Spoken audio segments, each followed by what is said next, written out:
Vic here again with a review of the Nikon D5600 DSLR camera. This is body only, but you can get it in multiple configurations with different kit lenses, whether it's the 18 to 55 millimeter or 70 to 300 millimeter or other combinations. But let me show you a little bit more about this camera and what I like about it. The Nikon D5600 camera is a popular choice among photography enthusiasts. Nikon's well known for its versatility and advanced features, and this camera certainly has some advanced features. It's got a lot of features built into it.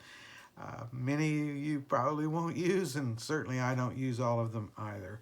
But they're there if you need them, and that's what I like about the Nikon D5600. It gives me a lot of versatility and a lot of features that I don't have on a point and shoot or a bridge camera. The camera comes equipped with multiple function buttons on it, each of which you could program, for your personal use and how you like to use the camera. You can program those buttons in the menuing system. And I encourage you to spend some time exploring that menuing system. There's a lot in there and a lot of settings and subsettings, but quite versatile, quite capable camera. The D5600 has a high-resolution 24.2 megapixel CMOS sensor, enabling you to capture detailed and sharp images with rich color reproduction. The camera is equipped with a 3.2-inch vari-angle touchscreen LCD, making it easy to compose shots from various angles, navigate menus in the camera, or even control certain camera settings that have touch functionality. Like most of the LCD screens on cameras, they can be difficult to see when shooting in bright sunlight, so be prepared for that. The camera can shoot at a continuous rate of up to 5 frames per second, allowing for capturing fast-paced action. I use this quite often when shooting hummingbirds to capture the bird at its best setting. The 39-point autofocus system offers quick and accurate subject tracking and focus acquisition. My experience has been the camera does acquire its focus pretty rapidly and is quite accurate, so I'm pretty happy about that. Numerous autofocus settings are customizable in the menu, and one feature I like using is what's called back button focus.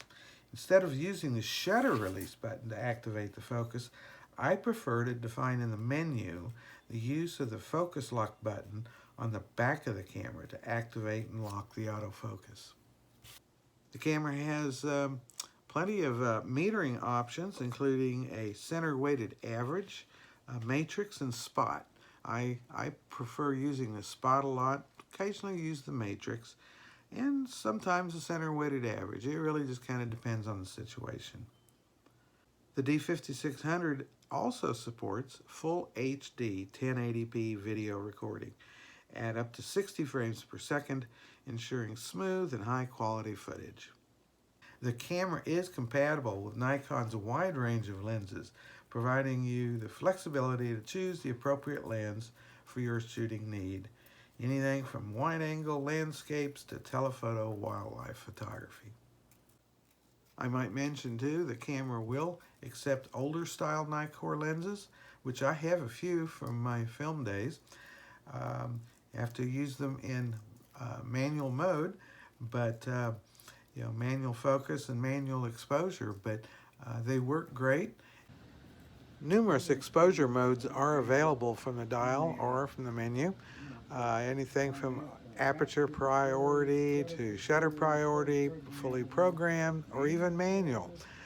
There's some effects or scene settings. I don't usually use those too much, but mostly I'm going to operate mine in shutter or aperture priority mode. That way I can choose, and I have more control over my final results. All in all, these features and more contribute to the widespread popularity of the Nikon D5600 camera among photography enthusiasts looking for a versatile and capable DSLR camera. I highly recommend it, and get clicking.